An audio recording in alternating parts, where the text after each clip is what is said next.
Hi guys! Welcome back to my channel. Nakapag-apply ka na ba ng calamity loan? Ako nag-apply ako ng August 3 and eksaktong 5 days, ayan, pumasok na siya sa aking disbursement account. So kung tinatanong niyo kung paano, tara samahan niyo ako. By the way, this is not how I apply, pero papakita ko sa'yo kung paano. So dapat meron kayong SSS app or website. And of course, dapat nakaregister kayo. So ayan, pagka-login ko, napunta agad tayo dito. So, ayan, bumalik ulit ako sa pag-login. I don't know why. And, ayan, pupunta lang tayo dito sa loans and click lang natin yung apply for calamity loan. Then, ayan yung bubungad sa atin. Then, click nyo lang yung typhoon or calamity. Yung recent is Karina. So, click lang natin yung Karina. And then, click submit.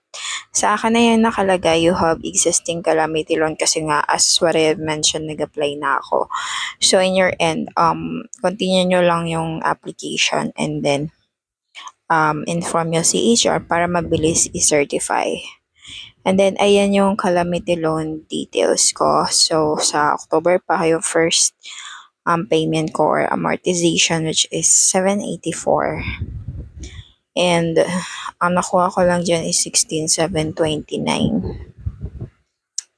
Ayan. So, napakabilis lang and pwede din kayong mag-apply kahit may salary loan na kayo. Kasi magkaiba naman sila. So, yun lang guys. Kung kaya pa ay mag-apply na kayo. Okay, thank you so much for watching. Bye for now.